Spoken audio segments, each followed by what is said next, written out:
The obsidian dome of the grand conclave chamber of the Cathar hegemony absorbed the faint, spectral light of the nebular gas cloud that perpetually framed the central viewport, rendering the massive assembly of illuminated seats into silhouettes against the distant, uncaring majesty of the cosmos, a setting deliberately chosen to remind the ruling council of its precarious place in the void. Yet their collective anxiety overshadowed the intended philosophical weight of the environment. Silence, a rare and fragile commodity in this hall where 200 millennia of galactic politics had been forged in the heat of ceaseless debate, held the assembled representatives in a chilling grip, a quiet more deafening than any rhetoric, for it was the silence of utter systemic confusion, the silence provoked by the baffling anomaly designated humanity. Archon Vilar, the oldest and most rigid among the inner circle, his triple-jointed, chitinous form trembling subtly within the environmental field of his elevated throne, finally broke the unbearable tension, his resonating voice, amplified and modified to an artificial baritone that spoke of ancient authority, slicing through the airless chamber and echoing against the crystalline floor that was rumored to be a single, pressure-forged fragment of a defunct star. "Counselor Zytha," Vilar began, his gaze fixed on a shimmering data scroll projected midair, a visual testament to the minimal, yet impossibly unsettling, information they possessed. "You presented the analysis from the perimeter guard a half-cycle ago. Recite the core parameters for the record, focusing solely on the anomaly in the sector Tertius conflict zone, and omit all the unnecessary philosophical extrapolations that have clogged the communication channels. We require fact, however improbable it may seem, and a clear statement on the continuing threat posed by the Durax cartel, whose brutality and scope has held this hegemony in a state of political compromise for 3 full centuries, a compromise the younger conclave members seem eager to overlook in their focus on this human aberration. Vitha, a creature of the merchant clans, notorious for her political aggression and her underestimation of anything outside the established economic and military power structure, shifted in her seat, her compound eyes momentarily flicking to the data scroll with ill-disguised contempt, a reaction Vilar catalogued with silent, ancestral disapproval. The young always mistook brevity for simplicity. "Archon Vilar, esteemed conclave," Zytha's voice, a higher, more modulated counterpoint to the Archon's gravelly bass, carried an edge of controlled impatience. "The Durax slaver cartel remains the preeminent threat in this sector cluster. Their organizational depth and material resources remain undiminished, a power structure that dwarfs the fleets of the perimeter guard in any direct confrontation. As established by the treaties and strategic assessments that are the foundational documents of this very body. The current incident in Sector Tertius, the so-called human anomaly, involves a skirmish, an utterly minor engagement between a standard Durax raiding flotilla, a contingent whose materiel value exceeds the entire annual defense expenditure of several smaller client states, and a single, highly irregular, and frankly unimpressive contact signature designated human. The anomaly is not the engagement itself, which was brief and geographically isolated, but the result. The flotilla was neutralized completely. No distress signals, no prolonged battle scans indicating high-energy conflict, no wreckage fields consistent with standard kinetic or plasma ordnance. The Durax simply ceased function. The human signature, which appears to be a solitary, small-scale reconnaissance vessel, then simply left. It broadcasted a standard, low-power, non-directional beacon that contained only 3 elements: a mathematical constant, a repeating, rhythmic acoustic pattern entirely devoid of information, and a single, unadorned image of their home star system. It has ignored all subsequent hegemony-hailing attempts, all diplomatic overtures, and all standard warning protocols. They are behaving not like a nascent power, nor a paranoid reclusive race, nor a calculated aggressor, but like an environmental constant that simply passed through a system, utterly unconcerned with the debris it left behind. A low, guttural murmur swept through the conclave, the alien philosophical systems struggling to process the implications of such behavior. The Cathar hegemony, and indeed the entire known galactic community, operated under the principles of clear power projection, defined borders, and meticulously coded diplomatic engagement. This humanity violated every established protocol of galactic interaction, presenting a paradox that threatened to unravel the entire basis of their political structure. If a species could negate a Maj. Our threat like the Durax with such ease, and then immediately disregard the consequences. The nature of power itself had been redefined. Disregard? Vilar seized the term, his antennae quivering with controlled ire. Counselor, you speak of a minor engagement. This minor engagement has, for the first time in 3 centuries, forced the Dirac slaver cartel, whose brutality is legendary and whose reach is planetary, to halt all offensive actions in that subsector. Their vessels are withdrawn, their communication networks are silent, and their known forward operating bases are broadcasting only automated, repeating signals of systemic error. The cartel has been paralyzed by an entity that, according to your own sensor data, possesses a technological profile barely exceeding the capacity of a mid-level industrial world, a race whose initial transstellar capabilities were only detected within the last few Terran cycles. We face an entity that is either profoundly arrogant, operating under a veil of technology we cannot even conceive, or utterly and dangerously illogical.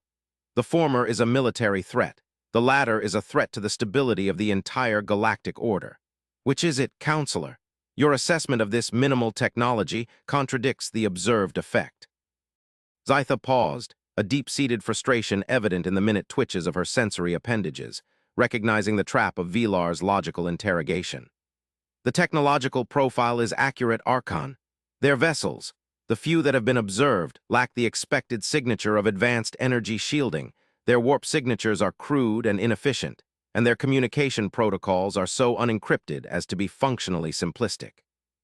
Their weaponry, based on residual energy analysis at the site, appears to be an extremely high-velocity, low-energy kinetic projection, essentially a primitive rail accelerator. And yet the Dirac's vessel hulls were breached with surgical precision. The kinetic impact focused entirely on life support and command centers, leaving the propulsion systems and resource holds largely intact, a pattern utterly inconsistent with the chaotic, overwhelming fire that a primitive weapon requires. It is this precision, this restraint, which defies our established understanding of warfare. They fought the Diracs as if they were performing a complex, minimal-impact environmental sterilization, not a desperate defense or a calculated strike. They lack the gravitas of a power. They possess the efficiency of a natural force. This is why I counsel caution. Their intent is obscured by an inexplicable level of calculated efficacy. The debate stretched through the eternal Cathar cycle of deliberation, the core philosophical conflict laid bare. The hegemony based its power on visible strength, on quantifiable resources, and on predictable self-interest. The humans presented none of these things. Their minimal presence suggested weakness, yet their effect was overwhelming strength. Their lack of response suggested apathy, yet their surgical strike against the morally corrupt Diracs suggested a profound ethical calculus at work. Long, intricate arguments were exchanged regarding the psychology of the human element. Were they a deeply isolationist species that merely reacted violently to a local intrusion? Or were they a nascent military power employing a calculated, almost contemptuous display of minimal force to assess the galaxy's political temperature? The Cathar, a species of ingrained skepticism, struggled with the concept of an entire civilization operating on principles that were not rooted in immediate self-preservation or territorial expansion. This cultural dissonance was the source of their fear. Vilar, watching the impassioned, yet ultimately circular, arguments of the conclave, realized that the hegemony was suffering from a cognitive failure. They could not conceive of an ethical motive being an operational variable. Finally, after the mandatory period of silent contemplation, Vilar, drawing upon the weight of the hegemony's long, blood-stained history, made the decisive pronouncement. We cannot permit an unknown variable to operate with impunity in a sector critical to the containment of the Dirac's plague, regardless of the temporary relief this anomaly has provided. Nor can we risk an escalation with a species whose operational intent is so profoundly opaque. We must understand the source of their power, which I now believe is not technological but philosophical. We will adhere to the most ancient Cathar protocol for such inexplicable, non-threatening entities. We will not employ force, which may be counterproductive. We will not use subterfuge, which may provoke an unseen capability. We will engage in direct, open, and utterly professional contact. We will send a formal diplomatic envoy of the highest possible rank carrying the code of precedence, the hegemony's most sacred diplomatic text. I will lead T. His mission, I will confront the human element not with weaponry but with the entire weight of our historical and political gravitas. We must learn what moves this species. Are they a moral force or merely a new form of predator? The question of the Diracs pales in comparison to the potential shift in galactic power that this human presence represents. The mission is designated Operation Deep View. We seek not their technology, but their soul. The Conclave, stunned by the Archon's personal commitment, conceded with a unified, echoing drone that reverberated like a dying star's final pulse, formalizing the most consequential diplomatic mission in Cathar history. The jump was executed with the meticulous, multi-layered caution that defined Cathar hegemony operations. Archon Velar, aboard the purpose-built diplomatic cruiser Hegemony's Conscience, a vessel stripped of all but its essential defensive systems and armored in a pure, reflective alloy to symbolize transparent intent, felt the unsettling shudder as the vessel transitioned back into real space at the designated system coordinates, a point far beyond the established Diracs containment zone, yet one that the human reconnaissance craft had briefly illuminated before vanishing into the void. The system, catalogued by the Cathar as a non-strategic, low-resource environment, was utterly silent. Velar, standing alone in the command observation chamber, a vast, semicircular space designed for philosophical contemplation rather than tactical command, focused his secondary visual sensors on the primary viewport.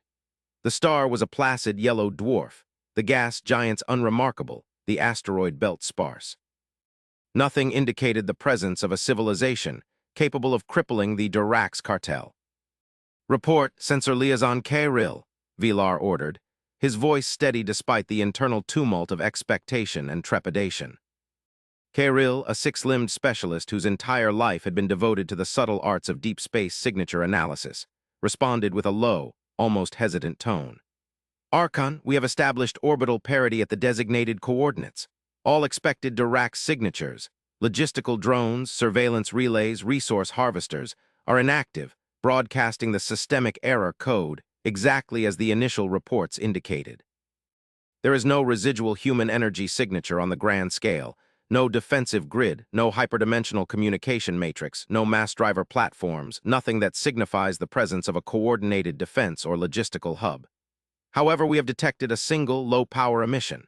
It is static, non-propagating, and utterly distinct. It is the human vessel. It is simply there." Velar magnified the feed. The human vessel, designated by their internal intelligence as the UNS emissary, though the Cathar had merely extrapolated the meaning from the simplistic, repeated broadcast, was visually unimpressive. It was a dark, slender wedge, small by hegemony standards, devoid of any aggressive contouring or visible weapon ports, its hull absorbing the starlight rather than reflecting it. It maintained a stable, non-aggressive orbit, its movement utterly predictable, radiating an almost unnerving sense of stillness. It lacked the frantic, over-engineered complexity of every other known starfaring species. It was a piece of pure utility, and its stark simplicity was, paradoxically, the most terrifying thing about it. "Initial contact protocol liaison," Velar instructed. "Broadcast the diplomatic code sequence and the code of precedence seal. Use the standard lingua franca sequence modulated for emotional neutrality. Wait for a response." The wait was protracted. Cathar communication protocols required an immediate, pre-programmed acknowledgement, a digital handshake that established the hierarchical relationship and the intent of the sender. The UNS emissary returned nothing. The silence stretched, becoming an almost unbearable psychological weapon that chipped away at the hegemony's established sense of political gravity. Velar fought the urge to send an inquiry, knowing that impatience was a sign of weakness, and in this confrontation of wills, the humans were already winning the temporal war. Then, after a delay that felt like the passing of an entire age, the emissary responded. The transmission was not a complex, multi-layered data packet, nor a pre-recorded statement of political position, but a direct, unencrypted auditory and visual transmission. The screen in the command chamber flickered to life, showing a single, unadorned individual, a human male seated before a dark, featureless background, his posture upright and relaxed, his expression calm, his eyes steady and intelligent. He wore no uniform, only a simple, dark tunic, devoid of rank insignia or political ornamentation. This immediate, unshielded personal presence was the first cultural shock. Hegemony officials communicated via avatars or heavily filtered projections, NEV. Directly, the human began to speak, his voice a quiet, measured baritone, carrying no discernible emotion, yet resonating with an undercurrent of unshakable authority. We acknowledge the transmission from the vessel designated Hegemony's conscience. We recognize the signature of the code of precedence. I am Elias Vance, designated ambassador of the human starfaring commonwealth. We are aware of the political and military gravity your presence represents. We assume your mission is predicated on the recent systemic collapse of the Dirac slaver cartel's operations within this localized region. Your assumption is correct. The actions were ours. We await your communication concerning the nature of your interest in this system and the context of your relationship with the recently neutralized predatory organization. Speak freely, Archon Vilar. We value efficiency above all else. Vilar reeled internally, the human having not only correctly identified his name and rank, but also the entire context of the mission, all without any prior data exchange. The calmness of the delivery was an absolute psychological counterpoint to the Hegemony's carefully constructed political drama. They were not surprised, not defensive, not aggressive. They were merely aware. Vilar took a moment, grounding himself in the millennia of Cathar tradition, before responding, projecting his own image onto the human screen, his towering, armored form designed to instill immediate hierarchical submission. Ambassador Vance, Vilar intoned, his voice carrying its carefully weighted authority. I thank you for your frankness, a characteristic we rarely encounter in the diplomatic theater. I am Archon Vilar of the Cathar Grand Conclave. Your unilateral action against the Dirac cartel, a predatory organization that has, through a calculated strategy of localized terror, held a significant portion of this arm of the galaxy in destabilization, is both unprecedented and profoundly disruptive. The Hegemony's interest is rooted in the maintenance of galactic order, a principle that dictates that a power of the Dirac's magnitude cannot simply be vanished without consequence. We require two things. First, an explanation of the methodology and technology employed to achieve this profound neutralization, which defied all known military and physics models. Second, an immediate statement of your intent regarding the disposition of the vacated Dirac's territories. The political vacuum created by your action must be immediately filled to prevent further chaos. Vilar ended, allowing the full, crushing weight of the Hegemony's political claim to settle over the communication link. Vance nodded slowly, a small, controlled movement that was more unnerving than a full-throated laugh. Archon, your concern for galactic order is noted, but the term is a relativistic one. The order that permits a civilization dedicated entirely to the institutionalized, brutal chattel slavery of sentient life to flourish for 300 cycles, merely because its removal would be disruptive, is an order we humans find morally and practically untenable. The human starfaring commonwealth operates on a fundamental, non-negotiable ethical principle. Slavery, in any form, is an absolute wrong that cannot be tolerated, negotiated with, or permitted to continue, regardless of the political or economic inconvenience of its removal. This principle is not a diplomatic posture. It is an operational law of our society. Therefore, the Dirac cartel was not a political problem for us. It was a systemic ethical error that required correction. Vance paused, his calm gaze seemingly piercing the Archon's defenses. Regarding your first question, the methodology. The Dirac cartel, like all predatory, exploitative organizations, was fundamentally fragile. Its power was not in its physical fleets, which were substantial but ultimately finite, but in its information disparity and its networked corruption.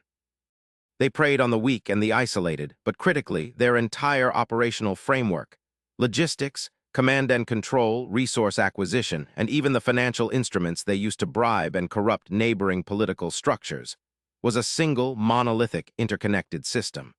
They were a centralized organism. Humans did not engage their fleets in a conventional sense. A direct conflict would have been inefficient and led to unacceptable collateral damage, and a prolonged conflict that would allow the slavers to escape or destroy their captives. We simply utilized a highly advanced, non-kinetic system analysis suite that identified the single point of systemic failure across their entire multi-sector domain.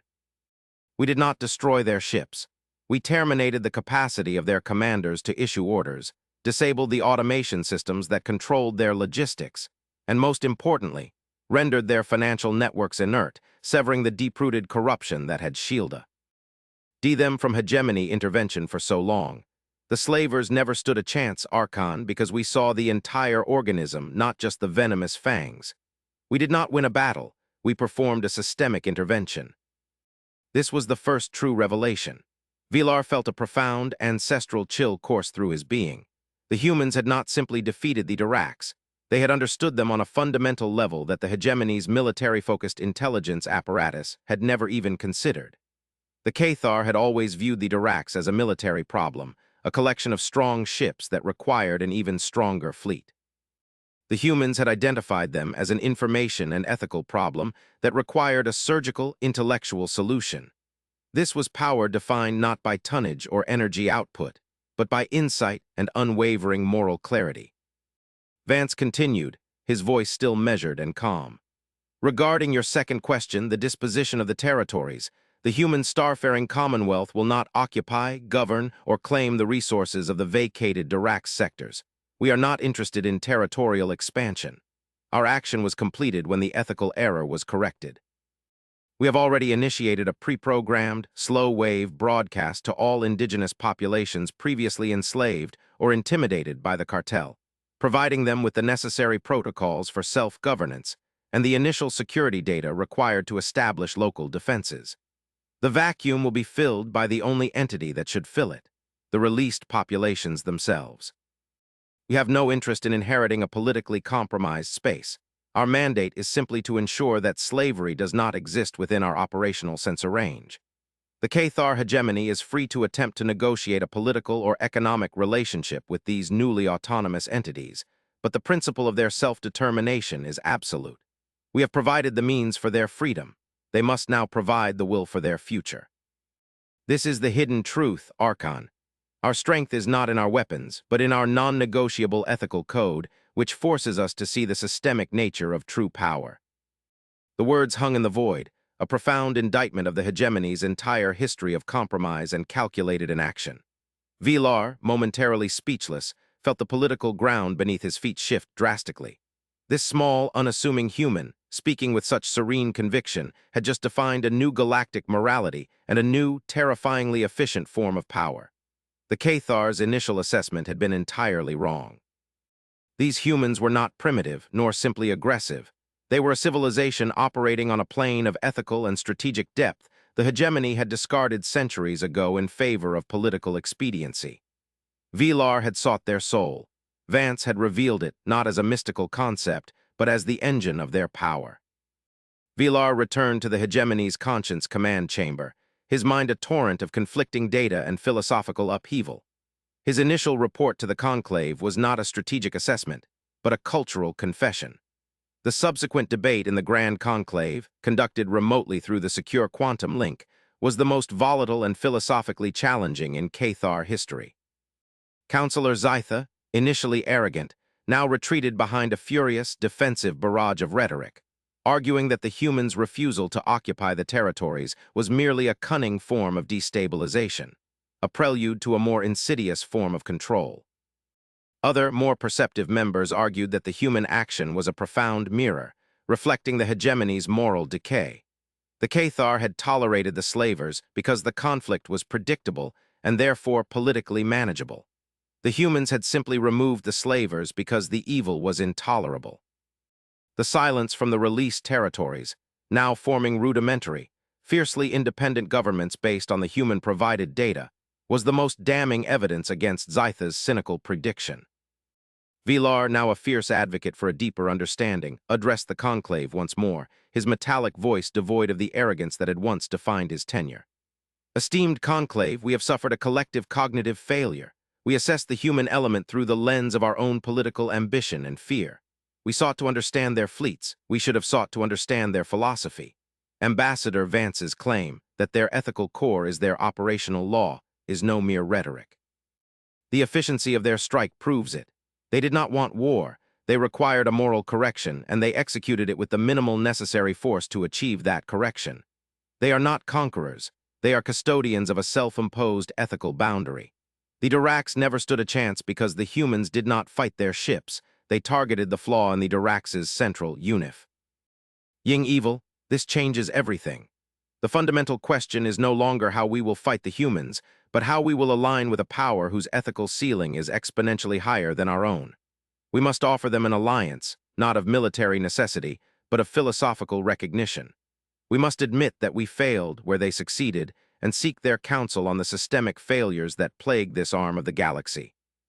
The Conclave, exhausted by the profound implications and unable to find a single counterargument that did not rely on either overt war, a terrifying prospect against an enemy whose true capabilities remain strategically opaque, or a retreat into political paralysis, which would leave a dangerous vacuum for the humans to potentially address again, conceded to Vilar's proposal. The Archon was granted full authority to negotiate a formal, ethical military alliance with the human starfaring Commonwealth, an alliance predicated on the shared, newly accepted imperative of absolute anti-slavery and systemic ethical defense. Vilar returned to the UNS emissary, this time aboard the human vessel's diplomatic bay, a small, brightly lit chamber that again emphasized utility and efficiency over the hegemony's ingrained love for grandiose architecture. Ambassador Vance was joined this time by Commander Anya Sharma, the vessel's operational director, a human female of quiet competence whose presence radiated an almost unnerving professional calm. The air was serious, heavy not with the threat of war, but with the weight of consequence. Ambassador Vance, Commander Sharma, Vilar began, maintaining the Cathar tradition of formality despite the unsettling intimacy of the chamber.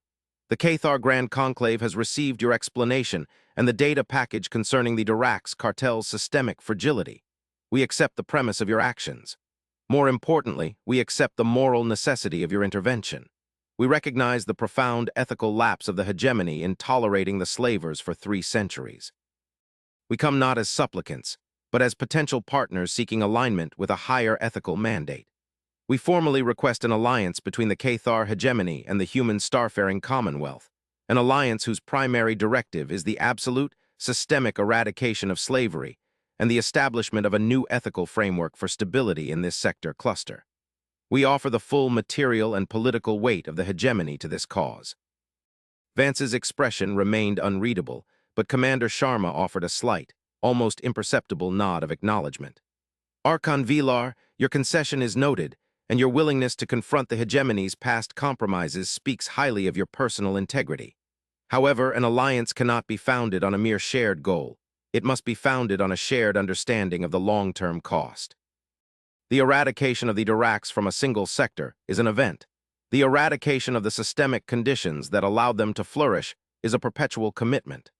Our strategic capacity, as demonstrated, is rooted in our ethical consistency. Can the hegemony maintain this consistency when the economic and political costs become more substantial than mere diplomatic inconvenience? We are prepared for the cost, Vilar stated firmly, the commitment a heavy weight upon his shoulders. We have learned that the cost of inaction is far greater than any military expenditure. We seek your guidance, Ambassador. Tell us what we must do to truly ensure that the slavers never stand a chance in the galaxy again. Vance finally permitted a small, entirely professional smile to touch his lips, a gesture that relieved none of the tension. Archon, the Diracs were a cancer, but they were also a symptom. We have excised the tumor in this sector, but the conditions in the galactic environment that permitted the cancer to grow, rampant information asymmetry, exploitable economic centralization, and an absence of a unified, self-enforcing ethical authority, remain in place. Our fleets are small, Archon, but our eyes are wide. We have spent the last 3 decades since our emergence on the galactic stage not building superweapons, but building a galaxy-spanning, deep space sensor and analysis network, a non-military infrastructure designed solely to map the systemic health of the known galaxy. Our fleets are merely the surgeons. Our network is the diagnosis. It is through this network that we identify the Diracs' fragility. It is through this network that we have identified something far larger, far more critical than the Diracs, something that justifies our extreme caution and our focus on non-territorial power projection. Vance paused, and the air in the chamber seemed to grow impossibly heavy, the philosophical tension shifting dramatically into a terrifying cosmic uncertainty. Commander Sharma moved silently to a projection interface, and the dark wall behind them lit up not with a tactical display, but with a colossal, 3-dimensional cartographical model of the galactic core. Archon the Diracs, the hegemony's internal political struggles, the entire localized conflict that occupies the attention of the surrounding galactic cluster. These are localized noise. They are the distraction, the periphery, Vance stated, his voice dropping slightly, now resonating with the weight of ancient knowledge. Humanity's emergence into the void was not accidental. We followed a single, anomalous signal, a repeating pattern of energy fluctuation that defied all known physics, a signal older than the star systems we currently inhabit. We pursued it not with weapons, but with our deepest mathematical and philosophical minds. We were not preparing for the Diracs, Archon. We were preparing for this. The projection focused on a single, impossibly vast region near the core, a zone of stellar density where light and matter behaved in ways that defied hegemony understanding. Within this region, the human analysis software had delineated a complex, multi-layered energy signature, an ordered, non-random wave that pulsed with the regularity of an unimaginably vast clockwork. The model began to render the implications of the signature in solid geometry, slowly, agonizingly, forming a structure that dwarfed every known megastructure in galactic history. This, Commander Sharma said, her voice a precise, clinical counterpoint to Vance's philosophical gravity, is a construct, not a natural phenomenon but an intelligently designed, stellar-scale megastructure that spans a radius of light cycles. It is currently, and has been for eons, dormant. But the signal that drew us out, the signal we have been tracking, which is what our entire minimalist, fleet structure and non-kinetic strategy was designed to protect and serve, is an indication that its dormancy is concluding. The energy fluctuation has begun to accelerate. We estimate, based on the rate of acceleration, that in 3 standard Terran cycles, this entity, whatever its purpose, will achieve a state of full operational power. Vance took over, his eyes fixed not on the Archon, but on the terrifying, silent beauty of the impossible structure. The Diracs were merely an infestation in the periphery, Archon, a small, localized failure. The hidden truth is that the universe is not merely filled with competing interests, but with looming, existential challenges that dwarf our localized political squabbles. Humanity achieved its capacity for transstellar travel and was forced to make an immediate, fundamental decision: engage in the petty, self-destructive political wars of the immediate cluster, or dedicate its nascent power to tracking and preparing for the true, cosmic scale of the universe's challenges. We chose the latter. We have been the silent watchers, preparing our minds, our ethics, and our technology for the moment when this cosmic variable became active. We could not afford to be entangled in a prolonged conflict with the Diracs. They were a necessary, immediate excision, performed to secure the logistics and attention needed for the real threat. We did not want the slavers to stand a chance because we needed that sector cluster to be stable when this begins. The revelation was a hammer blow, instantly resizing the entire scope of the universe for Velar, and by extension, the entire Cathar hegemony.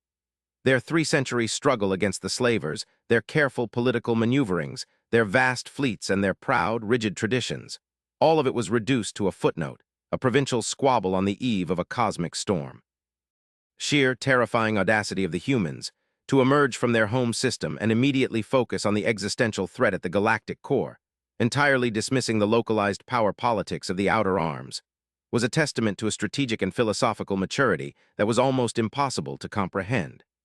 They had been ethical for ethical's sake, but also because an inflexible ethical core created an efficient, uncompromised platform for truly vast, long-term strategic calculation. The slavers never stood a chance because the humans were playing a game the hegemony hadn't even realized existed. Velar, the ancient Cathar Archon, felt his entire sense of order collapse and be rebuilt in an instant. He looked at the calm, resolute human ambassador and the focused commander, realizing that their ethical consistency was the only thing that made them fit to face this new, terrifying reality. He extended a chitinous hand, a gesture of profound respect that defied all Cathar diplomatic protocol. "Ambassador Vance, Commander Sharma," Velar said, his voice now entirely stripped of its artificial political weight, resonating with a genuine primal gravity that spoke of species-level commitment. "The Cathar hegemony was prepared to fight a local war. You have shown us a cosmic imperative, our previous alliance. Proposal is obsolete. We offer a permanent, integrated partnership, the unification of all Cathar political, scientific, and military assets under the strategic and ethical guidance of the human starfaring Commonwealth. We will secure the periphery while you focus on the core. We are no longer interested in our petty compromises. We are only interested in survival, and more importantly, in upholding the ethical framework that seems to be the only thing capable of meeting this challenge. Tell us what we need to know. Tell us what this megastructure is. Vance gripped Vilar's hand with a firm, human pressure, an act of final, absolute unity. Archon, we believe the structure is an ancient, autonomous data harvesting and reordering construct, possibly the legacy of the galaxy's first true starfaring power. Its purpose, we believe, is to enforce a stable, long-term pattern of ordered, multi-species evolution. The signal that has awoken it, we fear, is a response to the proliferation of predatory, chaotic forces, the very conditions that permitted the Durax to flourish. Its activation may be a systemic correction on a galactic scale, which may well deem all current civilizations, including yours and mine, to be chaotic variables that require termination. The Durax were only the first symptom of the galaxy's sickness, a sickness that is now being called to account. The hidden truth is that the universe requires custodianship, and that custodianship demands not just power, but a universal, uncompromising morality. We have 3 cycles. We must integrate our knowledge, our technology, and our philosophical clarity. The slavers were a training exercise, Archon. The real work, the true test of humanity and of our new, unified alliance is about to begin. The chamber, the ship, the star system, and the entire hegemony, now bound by this new, terrifying truth, fell into a deep, working silence, the kind of silence that precedes the most profound, generation-defining endeavor, as the tiny human vessel and the immense Cathar cruiser began together to project their new, unified gaze toward the distant, awakening terror of the galactic core. The philosophical reflection was over. The existential mission had begun.